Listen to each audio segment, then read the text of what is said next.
Part number 8، نروان کی تلاش۔ اگر آپ نے ہمارے یوٹیوب چینل کو اب تک سبسکرائب نہیں کیا تو کائنڈلی اسے سبسکرائب کریں، ویڈیو پسند آئے تو لائک، شیئر اور کمنٹ ضرور کریں۔ ایک بات بتاؤ گی درفشانہ؟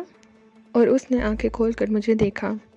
رقص کرتے کرتے تم میرے پاس رکی تھیں اور بعد میں بھی تم میرے پاس ہی آئیں، اس کی کیا وجہ تھی؟ وہ میری طرف دیکھنے لگی، پھر اس نے ایک گہری سانس لے کر کہا، تم ایک صاف ستھرا آدمی ہے، دوسرا لوگ گندا ہوتا ہے، اچھا آدمی ملتا ٹھیک ہوتا۔ میرے ذہن میں پھر ایک جھناکا ہوا، بلا وجہ یہ سوال کر ڈالا، گویا ہر رات اس کے پاس نیا آدمی ہوتا ہے، شاید اسے انتخاب کرنے کی آزادی ہوتی ہے، اور اگر وہ خود کسی کو منتخب نہ کرے تو پھر کوئی بھی ہو وہ اس سے بھی اسی طرح پیش آتی ہوگی، لیکن کیا فرق پڑتا ہے؟ اور دوسری لڑکیاں سب ایک جیسی ہیں، سب ایک جیسی تھیں، یہ پھر بھی ان سے بہتر ہے۔ میں نے ذہن سے سب کچھ بھلا دیا اور خود کو اس میں جذب کر دیا۔ وہ میری کیفیات سے بے نیاز مجھے بھرپور مدد دے رہی تھی۔ ذہن میں پیدا ہونے والے خیالات اس سے قبل کہ مجھے اس سے متنفر کر دیں، میں اس کے جسمانی زاویہ سے لطف اندوز ہو لینا چاہتا تھا۔ میں پنجابی جوان تھا، شیروں کا شیر۔ میں نے اس کا انگ انگ توڑ کر رکھ دیا۔ اس کی لذت امیز سسکاریاں کراہوں میں بدل گئیں۔ گندا آدمی گندا ضرور ہوتا ہے مگر اتنا بے درد نہیں ہوتا، لیکن کون جانے یہ بے دردی ہی اسے پسند آئی ہو۔ چند منٹ کے بعد نڈھال سانسوں کے سوا کچھ بھی نہیں رہ گیا۔ شمعدانوں میں دھندلاہٹیں پھیل گئیں، میری آنکھیں بند تھیں، سماعت جاگ رہی تھی۔ وطن سے دور دیار غیر میں کس طرح بے یار و مددگار پڑا تھا۔ جہلم کی سوندھی خوشبوئیں میری ناک میں بسی ہوئی تھیں۔ سرائے عالمگیر کے چنے کے کھیت، ان میں دوڑتے ہوئے معصوم بچے، بیلوں کے گلے میں بندھی ہوئی پیتل کی گھنٹیاں، نہ جانے کیا بہت سے سحر میری نگاہوں میں سمائے ہوئے تھے، بند پوٹوں میں رقصاں تھے کہ اس نے اپنا ہاتھ میرے سینے پر رکھ دیا۔ میں چونک پڑا۔ میں نے آنکھیں کھول کر اسے دیکھا۔ کتنا سکون تھا اس کے چہرے پر، کیسا اطمینان تھا، حالانکہ صرف لمحات کی شناسائی تھی۔ انسان کس قدر ایک دوسرے کو اپنا لیتے ہیں، کیسے خود کو مطمئن کر لیتے ہیں۔ اوہ، دماغ خراب ہے، پاگل ہو گیا ہوں۔ یہ جذباتیت جب تک دفن نہیں کروں گا، کام کا آدمی نہیں بنوں گا۔ بیکار لوگوں باتیں سوچنے لگتا ہوں۔ ہر انسان ایک دوسرے کے لیے اجنبی ہے۔ اس جاندار کی خاصیت ہی کیا ہے؟ بچھڑ جاتا ہے، بھول جاتا ہے، صورت تک یاد نہیں رکھتا۔ درفشانہ جاگ رہی تھی، اس کی آنکھیں بند تھیں، لیکن اس کے چہرے سے جذبات امڑ رہے تھے۔ اس کے ہاتھ میرے چوڑے سینے پر متحرک تھے، وہ میرے جذبات کو بیدار کر رہی تھی۔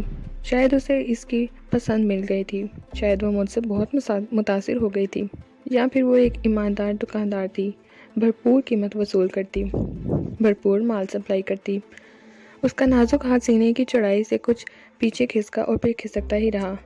میں بھی سب کچھ بھول گیا اور اس کی طرف متوجہ ہو گیا۔ درفشانہ، میں نے اسے آواز دی اور اس نے اپنا نچلا ہونٹ دانتوں میں دبا لیا، آنکھوں میں تھوڑی سی درز پیدا کر کے مجھے دیکھا۔ سلگتی ہوئی آنکھوں کی چمک میں، دانتوں میں دبے ہوئے ہونٹ میں ایک انوکھی پکار تھی، انوکھی چاہت تھی۔ میں اسے مایوس نہیں کر سکتا تھا۔ میں نے اس کی طلب کا پورا احترام کیا اور ایک بار پھر اس کے چہرے پر پھول کھل گئے، اس کی آنکھوں میں سرور نظر آنے لگا۔ نواز، اس نے لرزتی ہوئی آواز سے مجھے پکارا۔ میں نے بوجھل آواز میں کہا، میرا اس دنیا میں کوئی نہیں ہے۔ وہ عجیب انداز میں بولی۔ میں نے آہستہ سے کہا، والدین بھی نہیں تھے لیکن اب نہیں ہیں، وہ مجھے فروخت کر کے کہیں چلے گئے، کہاں مجھے معلوم نہیں۔ 3 سال پہلے نہیں، 15 سال پہلے جس نے مجھے پالا وہ موجود ہے، اسی نے مجھے ہر بنس کے ہاں نوکر کرایا ہے، وہ اپنی دی ہوئی قیمت منافع کے ساتھ وصول کر رہا ہے۔ وہ جذباتی انداز میں بولی، وصول کرتا رہے گا اس وقت تک جب تک میں بوڑھی نہ ہو جاؤں، مر نہ جاؤں۔ آخر میں اس کی آواز آنسوؤں میں ڈوب گئی۔ میں سوچ میں گم ہو گیا۔ درد بھری کہانی ہے، لیکن اس کی کہانی میں درد نہیں ہے، دنیا ہی درد کی دنیا ہے۔ خود میں بھی کیا ہوں؟ لیکن یہ بے بسی مجھ سے کیا چاہتی ہے؟ اس نے اپنے بارے میں مجھے کیوں بتایا ہے؟ نواز، اس نے مجھے پکارا اور میں اس کی طرف متوجہ ہو گیا۔ مجھے یہ سب اچھا نہیں لگتا۔ کیا میں صرف لوگوں کا دل بہلانے کے لیے پیدا ہوئی ہوں؟ کیا ہر قسم کے لوگوں کے لیے میں صرف عورت ہوں؟ کیا کبھی کوئی مجھے سہارا دینے کے بارے میں نہیں سوچے گا؟ کیا کوئی مجھے نہیں اپنائے گا؟ اس کے سوال ہتھوڑوں کی طرح میرے ذہن پر پڑ رہے تھے۔ میں ایک بے بس انسان تھا، اس قدر بے بس کہ خودکشی کرنے پہنچ گیا تھا۔ لیکن بھی میری بے بسی کو ایک راستہ مل گیا۔ بے بسی کا درد ختم ہو گیا۔ کیا یہ لڑکی کوئی راستہ تلاش کر سکے گی یا پھر اس بے بسی کی زندگی گزارتی رہے گی ضمیر کے خلاف مجبوریوں کے بوجھ تلے، یا پھر یہ بھی خودکشی کی کوشش کرے گی؟ شاید کامیابی ہو جائے۔ سب کے ساتھ تو ایسے اتفاقات پیش نہیں آتے جیسے میرے ساتھ آئے تھے۔ پھر یہ جینے کی آرزو مند ایک لڑکی، ایک کمزور عورت، زندگی سے مایوس ہو کر موت اپنا لے گی۔ میں خود بھی کون سا زندہ ہوں؟ میں نے موت سے ہمیشہ پنجہ کشی کی ہے، آج تک اپنے لیے کی، اب اس کے لیے کیوں نہ کروں؟ میں جانتا تھا کہ یہ ایک جذباتی فیصلہ ہے۔ قدم قدم پر ہزاروں افسانے بکھرے ہوئے ہیں، کوئی سہارا دینے والا نہیں ہے، میں اسے کیا سہارا دوں گا؟ اور پھر لیکن اسے اس جہنم سے نکالنے کی کوشش کیا دلچسپ نہ ہوگی؟ کیا زندگی میں ایک خوشگوار ہنگامہ نہ پیدا ہو جائے گا؟ اور کیا مجھ جیسے انسان پر طاری جمود نہ ٹوٹ جائے گا؟ پھر کیوں نہ یہ تفریح کی جائے؟ کیوں نہ زندگی کو اس نئے موڑ پر ڈالا جائے؟ کیوں نہ سانسوں کا احساس کیا جائے؟ کیوں نہ رگوں میں منجمد خون کو گردش دی جائے؟ کم از کم کوئی نیا پن ہوگا، کچھ دلچسپیاں ہاتھ آئیں گی۔ تم سہارا چاہتی ہو درفشانہ؟ ہاں نواز، مجھے یہ زندگی پسند نہیں ہے، میں اسے چھوڑ دینا چاہتی ہوں۔ میں یہ نہیں کہتی کہ تم مجھے زندگی بھر کے لیے سہارا دو، میں تمہارے اوپر بوجھ نہیں بنوں گی، بس مجھے یہاں سے نکال کر لے چلو، کہیں اور پہنچا دو۔ چلو۔ میں اٹھ گیا اور وہ بھونچکی رہ گئی۔ وہ پاگلوں کی طرح میری شکل دیکھنے لگی۔ اسے میری بات کا یقین نہیں آیا تھا۔ میں نے قریب کے اسٹینڈ سے اپنا لباس کھینچا اور اسے پہننے لگا۔ تب وہ بھی اٹھ گئی۔ اس نے اپنا لباس پہن لیا اور خشک ہونٹوں سے پر زبان پھیرتے ہوئے مجھے دیکھنے لگی۔ کیوں؟ کیا سوچ رہی ہو؟ میں نے اسے دیکھا۔ نواز، سچ مچ تو مجھے ادھر سے لے جائے گا؟ ہاں ہاں، چلو یہاں سے نکل چلو۔ ہم کہاں جائیں گے یہ ہم بعد میں سوچیں گے۔ چلو نواز، اس نے لرزتے ہاتھوں سے میرا بازو پکڑتے ہوئے کہا، اور پھر ہم دونوں دروازے سے نکل آئے۔ میرے جیسا جنونی بھی کوئی اس سے نہیں ٹکرایا ہوگا۔ مجھے یقین نہیں آ رہا تھا کہ کوئی اتنی جلد اتنے بڑے کام کو انجام دینے پر آمادہ ہو جائے گا۔ حالانکہ ہم انتظار بھی کر سکتے تھے۔ ہفتے میں ایک بار چھٹی ہوتی ہے، وہ اپنے گھر جاتی تھی، وہ دن بھی کارآمد ہوتا، لیکن اتنا انتظار کون کرتا؟ میں تو زندگی کی یہ تبدیلی اپنانے پر تل گیا تھا۔ مجھے یہ بھی احساس نہیں تھا کہ اس اقدام سے میرے گروہ کے لوگوں کے پروگرام پر کیا اثر پڑے گا۔ جو ہوگا دیکھا جائے گا، فکر کس بات کی ہے؟ اس ہال کے دروازے کی طرف بڑھا، لیکن اس نے میرا بازو پکڑ لیا۔ ادھر سے نہیں، اس طرف سے آؤ، وہ ایک دوسری سرنگ کی طرف بڑھتی ہوئی بولی، اور میں اس طرف چل پڑا۔ ظاہر ہے وہ یہاں کے راستوں سے بخوبی واقف تھی۔ ہم دونوں باہر نکل آئے۔ اب سر پر کھلا آسمان تھا اور پہاڑوں میں رات بکھری ہوئی تھی۔ چاروں طرف ہو کا عالم تھا۔ شہر کے بارے میں مجھے معلوم تھا کہ کتنی دور ہے، کسی سواری کا سوال ہی نہیں تھا، لیکن درفشانہ بھی میری طرح بے جگر تھی۔ وہ یہاں سے نکل جانے کے لیے اتنی ہی بے چین تھی۔ اسے بس سہارے کی ضرورت تھی، شاید اپنے پسندیدہ سہارے کی، جو بہرحال آج اسے مل گیا۔ آؤ، درفشانہ نے ایک سمت اختیار کرتے ہوئے کہا، اور میں بے فکری سے اس کے ساتھ چل پڑا۔ تاریکی اس قدر گہری تھی کہ ہم صرف ایک دوسرے کے وجود کو محسوس کر سکتے تھے، دیکھ نہیں سکتے تھے، لیکن ہم چل رہے تھے۔ میرے دل میں خوف کا شائبہ بھی نہیں تھا۔ درفشانہ کے دل کا حال مجھے معلوم نہیں تھا، تاہم میں نے اس سے پوچھا، تاریکی بہت گہری ہے درفشانہ، کیا تم ان راستوں سے بخوبی واقف ہو؟ ہاں، اس نے مختصراً کہا۔ یہاں درندے تو نہیں ہیں؟ پہلے ہوتے تھے، لیکن اب اس علاقے کو صاف کر لیا گیا ہے، اس نے میرا ہاتھ پکڑتے ہوئے کہا۔ میرا خیال ہے کہ راستے میں خوفناک گڑھے بھی نہیں ہیں، آتے ہوئے تو نہیں محسوس ہوا تھا۔ ہربنس نے اس پورے علاقے کو قابل استعمال بنا لیا ہے۔ میرا ہاتھ پکڑنے کے بعد اسے بھی سہارا مل گیا تھا۔ ہم کس طرف جا رہے ہیں؟ ان چڑھائیوں کو عبور کرنے کے بعد القمر کی روشنیاں نظر آ جائیں گی۔ یہ سفر آسان ہوگا۔ القمر پر ہمیں ٹیکسیاں مل جائیں گی، کوئی بھی ڈرائیور ہمیں معقول رقم کے عوض کندھار لے جانے پر تیار ہو جائے گا۔ کندھار پہنچ کر آگے جانے کے بارے میں سوچیں گے۔ کیا یہ ٹیکسیاں رات میں بھی سفر کرتی ہیں؟ رقم کے عوض کچھ بھی ہو سکتا ہے، اور پھر یہ خطرناک لوگوں کا علاقہ ہے۔ یہاں یہ غیر قانونی کام بہت رازداری سے ہوتا ہے، درفشانہ نے بتایا۔ میری معلومات میں اضافہ ہو رہا تھا۔ معصوم سی لڑکی اس قدر بے وقوف بھی نہیں تھی۔ ظاہر ہے ان خطرناک لوگوں کے ساتھ زندگی گزار رہی تھی۔ بہرحال اس کی معیت دلکش تھی۔ ہم ایک محفوظ مقام تک پہنچے۔ وہاں ایک چیز جو دلچسپ نظر آئی وہ مقامی لباس تھے۔ انہیں دیکھ کر فوراً میرے ذہن میں ایک خیال آیا اور میں نے اسے عملی شکل دے دی۔ تھرموس، سگریٹ وغیرہ کے ساتھ میں نے مقامی لباس بھی خریدے، چند جوڑے درفشانہ کے لیے اور 2-3 اپنے لیے۔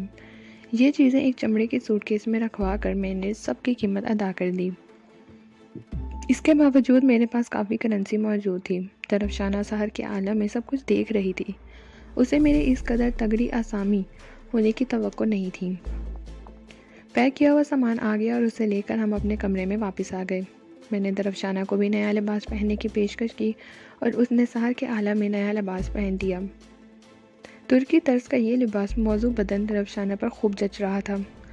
جب اس نے آئینے میں خود کو دیکھا تو اس کے چہرے پر دھنک بکھر گئی۔ کوسو قضا کہ یہ رنگ مجھے بہت بھلے معلوم ہوئے اور میں نے سوچا کہ میری قیمت وصول ہو گئی۔ درفشانہ گھریلو عورت کی طرح شرماتی ہوئی میرے سامنے آئی۔ اس کی نگاہوں میں داد کی طلب تھی اور میں نے گرم جوش بوسے سے وہ طلب پوری کر دی۔ پھر میں نے مقامی لوگوں کا لباس پہنا۔ لمبی پگڑی کا ایک سرا لٹکانے کے بعد میں نے خود کو آئینے میں دیکھا اور خود میرے چہرے پر حیرت امڑ آئی۔ میں 100% مقامی معلوم ہو رہا تھا۔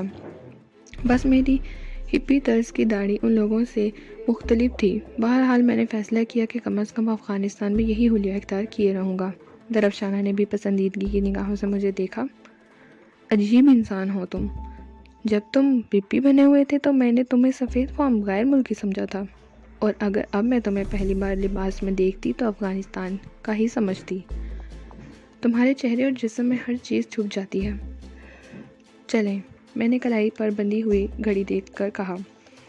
ہاں، سب سے پہلے ہمیں یہاں سے دور نکل جانا چاہیے۔ درفشانہ نے اپنا شٹل کاک ٹائپ کا برقع اوڑھتے ہوئے کہا۔ مجھے اس برقعے پر اعتراض نہیں تھا کیونکہ در حقیقت یہ درفشانہ کو چھپانے میں بڑا معاون تھا۔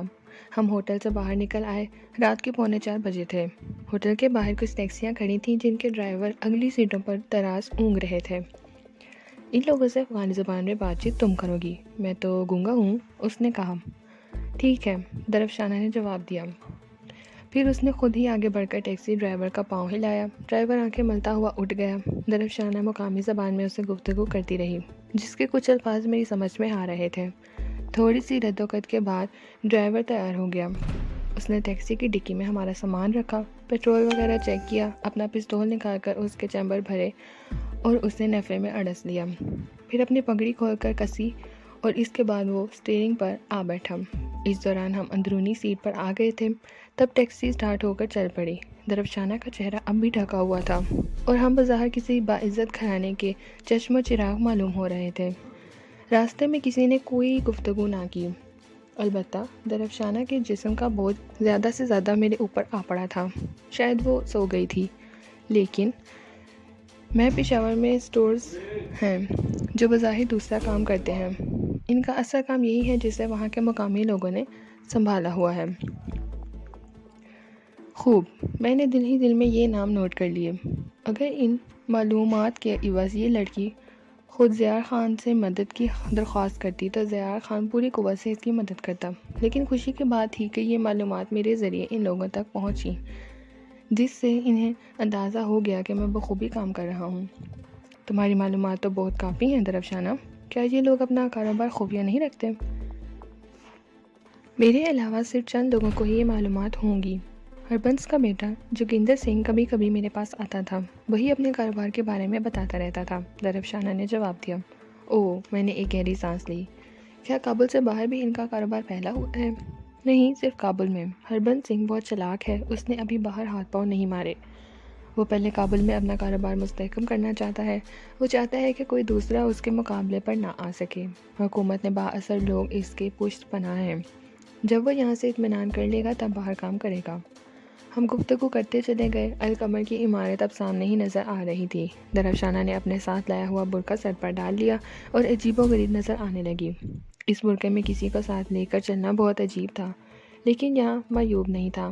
اکثر اعلیٰ درجے کی کاروں میں نے اسی ٹائپ کی عورتوں کو اترتے دیکھا تھا، جن کی پنڈلیاں باہر عریاں ہوتی تھیں، لیکن اوپر سے وہ برقعے میں ملبوس ہوتی تھیں۔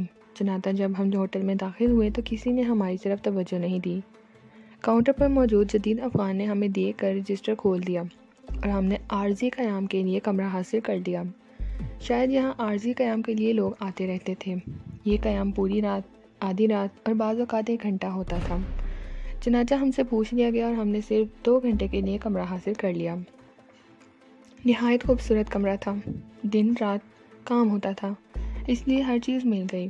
میں نے بیٹے کو بلا کر 2 بھنے ہوئے مرغ اور بٹر سلائس پیک کرنے کا آرڈر دے دیا اور پھر تھرمس کے بارے میں پوچھا۔ نیچے اسٹور ہے صاحب، ہر چیز ملتی ہے۔ بیٹے نے ہم دونوں کو حیرت سے دیکھتے ہوئے پوچھا۔ ایک ہپی اور ایک شٹل کاک، بہرحال حلیے اور شکل سے میں غیر ملکی ہی معلوم ہوتا تھا۔ اوہ، میں نے اسٹور کے بارے میں سن کر دلچسپی سے کہا اور پھر کمرے سے نکل کر اسٹور میں گئے۔ اسٹور دیکھ کر آنکھیں کھلی رہ گئیں۔ خود کابل شہر میں اتنی اعلیٰ دکان نہیں تھی۔ شاید اس علاقے میں حکومت کابل کا کوئی قانون لاگو نہیں تھا۔ تمام مال غیر ملکی تھا۔ دنیا جہاں کی چیز بھری تھی۔ اسٹور سے سامان خریدنے کے بعد میں اپنے کمرے میں آ گیا۔ رات ہو گئی۔ کھانے وغیرہ سے فارغ ہو کر ہم بستروں پر آ گئے۔ میں دوسرے دن کا پروگرام بنا چکا تھا۔ دوسرے دن مجھے یہی کرنا تھا کہ مفصل رپورٹ بنا کر زیار خان کو بھیج دوں، تاکہ اس کے توسط سے وہ غلام سیٹھ کو پہنچ جائے اور غلام سیٹھ یہ جان لے کہ میں اس کی مرضی کے مطابق کام کر رہا ہوں۔ درفشانہ باتھ روم میں گئی۔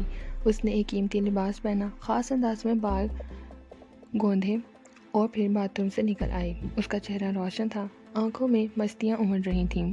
اچانک ذہن بھٹک گیا۔ مجھے احساس ہوا کہ وہ ایک مجبور عورت ہے، بے سہارا ہے۔ اپنی زندگی میں صرف اپنے جسم کو سہارا سمجھتی ہے۔ مجھے کسی اور طرح تیار نہیں کر سکتی تو اپنے جسم کا سہارا لے رہی ہے۔ کیا میں اس کی مجبوریاں خرید لوں؟ وہ میرے نزدیک آ کر بیٹھ گئی اور اس نے میرے چہرے پر کشمکش کے آثار دیکھ لیے۔ تب اس نے میری پنڈلیوں پر ہاتھ رکھتے ہوئے کہا، میرے بارے میں فکر مت کرو نواز، تمہاری یہی مہربانی ہے کہ تم مجھے ہربنس کے جنگل سے نکال لائے۔ میں اپنے لیے کوئی راستہ تلاش کر لوں گی۔ کل میں تم سے رخصت ہو جاؤں گی۔ آج کی رات تمہارے احسان کا بدلہ اتاروں گی۔ میں کوئی بدلہ نہیں چاہتا درفشانہ، میں نے تم پر کوئی احسان نہیں کیا اور نہ ہی کروں گا۔ بس ہم 2 اجنبی ہیں، ایک دوسرے کے لیے قطعی اجنبی۔ زندگی کے سفر میں چند لمحات ملاقات رہی اور بس، ذہنوں کو الجھانے سے کوئی فائدہ نہیں۔ ہم اجنبی نہیں ہیں نواز، تم میرے جسم کے رازدار ہو۔ ہم نے ایک رات ساتھ گزاری ہے۔ وہ رات نواز اور درفشانہ کی رات نہیں تھی۔ وہ رات ہربنس کے اڈے پر 1000 افغانی کے عوض حاصل کی گئی تھی۔ میں تمہارے لیے اجنبی ہوں۔ اس رات میں صرف ایک کہا تھا، مجھے نیند آ رہی ہے، مجھے سونے دو درفشانہ۔ میں نے کروٹ بدل لی۔ اسے اس طرح ٹکرانے کا ارادہ نہیں تھا، لیکن اس وقت کے احساسات نے ہمت ختم کر دی تھی۔ ضمیر کے گوشوں میں کھدر بدر ہونے لگی تھی، جس نے ذہن کا رخ بدل دیا تھا۔ نہ جانے وہ کب تک میرے پلنگ کی پٹی پر بیٹھی رہی، ایک وفا شعار دلہن کی طرح۔ ہاں، سونے کے بعد مجھے کوئی احساس نہ رہا، لیکن اس وقت آدھی رات گزر گئی تھی جب میری آنکھ کھلی۔ میں نے کروٹ بدلی تو وہ میرے ہاتھ کسی نرم و گداز شے پر جا پڑی۔ عجیب سی گدگداہٹ ہوئی اور حواس جاگ پڑے۔ درفشانہ میرے پہلو میں لیٹی ہوئی تھی۔ اس کا لباس اوپر سے رک گیا تھا اور اس کا جسم عریاں ہو گیا تھا۔ دودھ کی طرح سفید اور چمکدار جسم، میری کلائی اس کے گداز سینے پر رکھی ہوئی تھی اور مجھے سالوں پہلے کی ایک رات یاد آ گئی۔ وہ رات جب میں 18-19 سال کا لڑکا تھا۔ چاچا ظہور کے بیٹے نور دین کی شادی تھی۔ گرمیوں کے دن تھے۔ پوری بستی شادی کی تیاریوں میں اس طرح مصروف تھی جیسے خود اپنے خان میں شادی ہو۔ ظہور چاچا کا گھر ہمارے گھر سے بالکل ملا ہوا تھا۔ ان کے مہمانوں نے ہمارے پورے گھر پر قبضہ کر لیا ہوا تھا۔ عورتوں کو ہمارے گھر میں ٹھہرایا تھا۔ میں عورتوں کے ہجوم سے گھبرا کر اپنا بستر لے کر کوٹھے پر چڑھ گیا۔ کچی زمین پر بستر بچھا کر میں اس پر لیٹ گیا اور سونے کی کوشش کر رہا تھا۔ چاچا کے گھر میں ڈھول بج رہا تھا۔ ڈھول کی سہانی آواز سماعت پر بار بننے کی بجائے اور گہری نیند کی وادیوں میں لے جا رہی تھی۔ مینو ڈنڈیاں کھڑا دے، گیانی منڈا مانجے دا، کسی قواری کی مدر اور سوز بھری آواز بھری، اور یہ آواز ذہن پر سحر طاری کرتی رہی یہاں تک کہ میں سو گیا۔ اور پھر رات کے کسی حصے میں آنکھ کھل گئی۔ ڈھول بج رہا تھا۔ کلائی کو ایسے ہی گداس کا احساس ہو رہا تھا جیسا اس وقت میں نے چونک کر دیکھا۔ وہ رشیدہ تھی، سائیں کھبے کی لڑکی، جہلم سے آئی تھی۔ نہ جانے کیوں وہ میرے مختصر سے بستر میں آ گھسی تھی۔ شاید گرمی سے پریشان ہو کر اس کا ثبوت اس سے ملتا تھا کہ اس نے اپنے کرتے میں لگے ہوئے چاندی کے بٹن کھول دیے تھے اور چاندی اس کے سفید سینے پر نثار ہو رہی تھی۔ وہ سو رہی تھی گہری نیند۔ میں اسے جانتا ضرور تھا، اکثر ظہور چاچا کے ہاں آتی رہتی تھی لیکن اس قدر قریب نہیں ہوا تھا۔ وہ سو رہی تھی لیکن شاید اسے سوتے میں ہاتھ پاؤں مارنے کی عادت تھی۔ اس نے اپنا پورا جسم میرے اوپر لاد دیا اور اس کی حرکتوں سے گھبرا کر میں نیچے اتر آیا۔ نہ جانے اسے کیسی عادت تھی۔ باقی رات میں نے گھر کے دروازے کے باہر گزاری۔ بہت سی یادیں ذہن میں تڑپنے لگیں۔ احساس ہوا کہ رشیدہ کیا چاہتی تھی۔ یہ بھی اندازہ بہت بعد میں ہوا کہ وہ سو نہیں رہی ہے، اور اس کا احساس کے ساتھ میں نے چونک کر درفشانہ کی شکل دیکھی۔ درفشانہ بھی جاگ رہی تھی۔ اس کی منحمور آنکھوں کی چمک میرے اوپر سحر طاری کر رہی تھی، لیکن آج میں باہر نہیں جا سکتا تھا۔ میں نے اسے اپنے مضبوط بازوؤں میں دبوچ لیا اور وہ مجھ سے لپٹ گئی۔ نائٹ بلب کی روشنی میں اس کے مومی جسم کی روشنی شامل ہو گئی۔ ماحول سرگوشیاں کرنے لگا۔ درفشانہ کی آنکھیں طمانینت سے بند ہو گئیں، جیسے اسے مستقبل کے سہارے مل گئے ہوں۔ لیکن دوسری صبح ہوش و آواز کی صبح تھی۔ رات کی حماقت کا احساس تھا۔ میں یہ مہنگی حماقت کرنے کے لیے تیار نہیں تھا۔ درفشانہ سے بھی الجھن ہونے لگی۔ اس سے زیادہ میں کچھ نہیں کر سکتا تھا۔ میں بستر پر لیٹا لیٹا سوچ رہا تھا۔ درفشانہ گہری نیند سو رہی تھی، سکون و اطمینان کے ساتھ، جیسے اس نے اپنی زندگی کے تمام فیصلے طے کر لیے ہوں۔ میں اٹھا اور باتھ روم میں داخل ہو گیا۔ نل کے نیچے نہاتے ہوئے میں بھی آخری فیصلے کرتا رہا۔ پانی گرنے کی آواز سے شاید درفشانہ بھی اٹھ گئی۔ مجھے اس کے جاگ جانے کی آہٹیں سنائی دے رہی تھیں۔ پھر میں بدن خشک کرتا ہوا باہر نکل آیا۔ درفشانہ مجھے دیکھ کر مسکرائی اور میں بھی جواب میں مسکرا دیا۔ وہ باتھ روم میں چلی گئی اور دونوں نے ساتھ بیٹھ کر ناشتہ کیا۔ پھر کافی دیر تک خاموش بیٹھی رہے۔ اب تمہارا کیا پروگرام ہوگا درفشانہ؟ میں کہہ چکی ہوں میری فکر مت کرو، میں تھوڑی دیر کے بعد چلی جاؤں گی، اس نے اسی انداز میں مسکراتے ہوئے کہا، اور مجھے دل ہی دل میں خفت ہونے لگی۔ بلا وجہ اس کے بارے میں الٹی سیدھی باتیں سوچتا رہا تھا۔ تب میں نے جیب کے پرس نکالا اور اس سے آدھی رقم نکال کر درفشانہ کی طرف بڑھا دی۔ نئی زندگی کے راستے تلاش کرنے میں یہ تمہاری مدد کرے گی۔ اور درفشانہ نے تکلفی سے وہ رقم آہستگی سے پکڑی۔ ہاں، مجھے اس کی ضرورت ہی نواز، یہ مجھے فوری طور پر بھٹکنے سے روک لے گی۔ اب مجھے اجازت دو۔ وہ کھڑی ہو گئی۔ ایک لمحے کے لیے میرے دل کو دکھ کا احساس ہوا۔ وہ جا رہی تھی لیکن دوسرے لمحے میں نے خود کو سنبھال لیا۔ زندگی میں نہ جانے کتنی آئیں گی اور کتنی جائیں گی۔ ان الجھنوں کو ذہن میں جگہ دینی حماقت ہے۔ خدا حافظ نواز۔ اپنا سامان ساتھ لے لو درفشانہ، سوٹ کیس تم لے جاؤ، میں دوسرا خرید لوں گا۔ میں تمہیں ہمیشہ یاد رکھوں گی میرے محسن۔ اس نے میرے قریب آ کر میرے چہرے پر دونوں ہاتھ رکھ لیے، اور پھر اس نے میرے ہونٹوں کو ایک بوسہ دیا اور سوٹ کیس اٹھا کر نکل گئی۔ میرے کپڑے اس نے نکال کر رکھ دیے تھے۔ میں سلگتی ہوئی نگاہوں سے دروازے کو دیکھ رہا تھا۔ ذہن میں طوفان امڑ رہے تھے لیکن پھر دل میں آگ جل اٹھی۔ طوفان خشک ہو گئے۔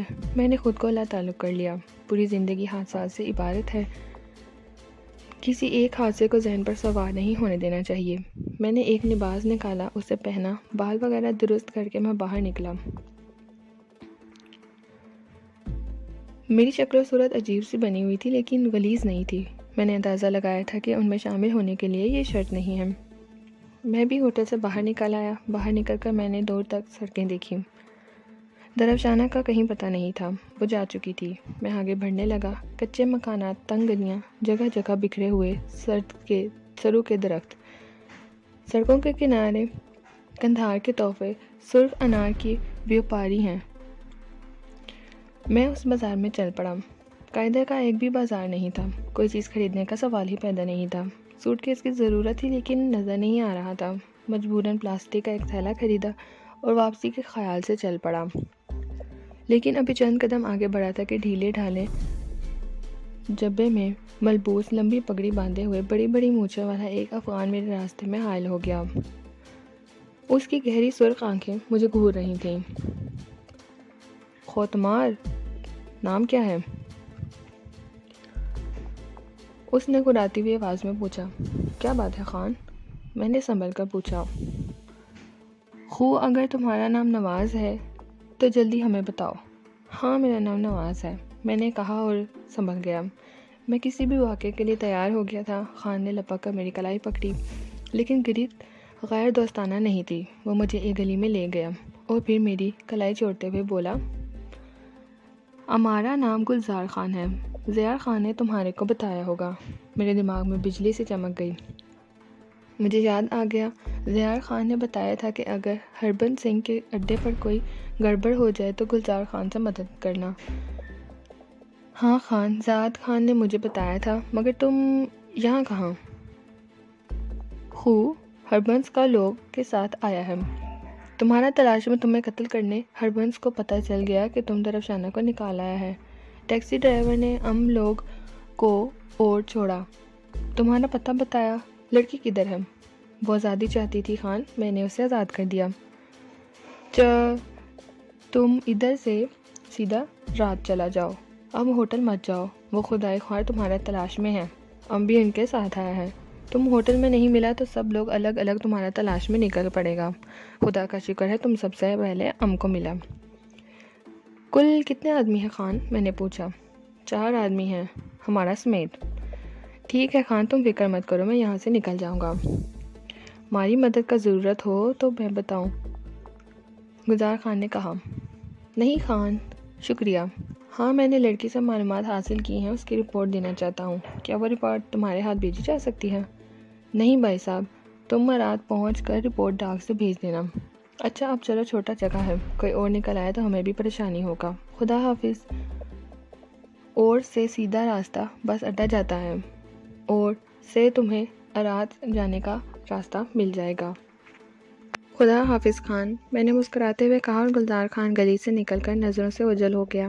جو ہوتا ہے بہتر ہی ہوتا ہے۔ اگر درفشانہ کو وہاں سے نکلنے میں ذرا سی بھی دیر ہو جاتی تو تمام کیے دھرے پر پانی پھر جاتا، وہ دوبارہ ان لوگوں کے ہتھے چڑھ جاتی، لیکن خوش قسمتی سے وہ نکل گئی تھی اور اب میں رہ گیا تھا۔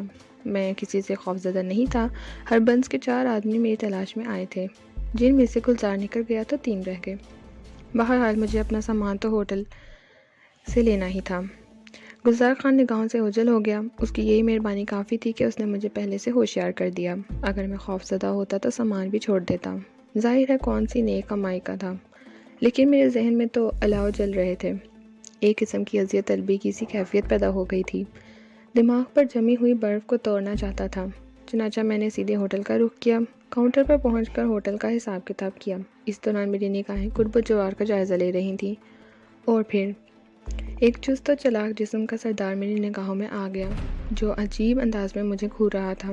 ممکن ہے وہ بھی ہربنس کا ساتھی ہو، حالانکہ میں نے گلزار خان سے یہ بات نہیں پوچھی تھی کہ مجھے تلاش کرنے والوں میں سکھ بھی ہیں یا صرف افغانی۔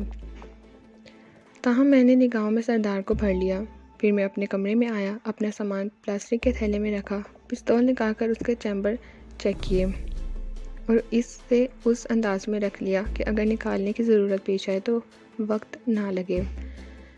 پھر میں کمرے سے نکل آیا۔ ہوٹل سے باہر نکل کر میں نے عقب کا جائزہ لیا۔ بالکل درست، میرے ذہن نے کہا۔ وہی سکھ، ایک اور سکھ اور ایک افغان کے ساتھ میرے عقب میں چلا آ رہا تھا۔ یقیناً چوتھا گلزار ہوگا جو ان میں نہیں ہے۔ لیکن اب کیا ان لوگوں کے سے حساب کتاب کر لیا جائے؟ نظر انداز کرنا تو حماقت ہے، اس سے مار کھا جانے کا اندیشہ ہوتا ہے۔ چنانچہ میں نے جان بوجھ کر ایک سنسان راستے کا رخ اختیار کیا۔ میری اس حرکت پر وہ لوگ حیران تو ہوئے ہوں گے، ظاہر ہے میں جان بوجھ کر موت کے منہ میں جا رہا تھا۔ کافی دیر کے بعد میں نے ایک ایسی سڑک پر نکل آیا جس کے 2 رویہ سرو کے درخت کھڑے ہوئے تھے۔ درختوں کے دوسرے سین ترکاری کے کھیت اور کھیتوں کے انتہائی سرے سے انار کے باغات شروع ہو گئے تھے۔ میرے خیال میں ان لوگوں کی مدافعت کے لیے یہ بہترین جگہ تھی، اور بلا شبہ انہوں نے میرے ہی انداز سے سوچا۔ چنانچہ ان کی رفتار تیز ہو گئی۔ میں اسی پرسکون انداز میں چل رہا تھا۔ میری رفتار میں کوئی فرق نہیں آیا تھا۔ چنانچہ چند ساتھ میں وہ میرے قریب پہنچ گئے۔ میں رک گیا، وہ مجھے گھیر کر کھڑے ہو گئے۔ درفشانہ کہاں ہے؟ ان تین میں سے ایک سردار نے انگلش میں پوچھا۔ کون درفشانہ؟ میں نے پنجابی میں الٹا سوال کر دیا۔ میرے منہ سے پنجابی سن کر دونوں سکھ حیران رہ گئے، لیکن پھر وہ سنبھل گئے اور ان میں سے ایک نے، جو چھریرے بدن کا تھا اور جسے میں نے ہوٹل میں دیکھ لیا تھا، کہا، زیادہ چالاک بننے کی کوشش نہ کرو۔ وہی لڑکی جسے تم ساتھ لے آئے ہو، جو ڈیرے پر رقص کرتی تھی، وہ یہاں تک تمہارے ساتھ آئی ہے۔ وہ ٹیکسی ڈرائیور ہمیں مل گیا ہے جو تم دونوں کو یہاں لایا تھا۔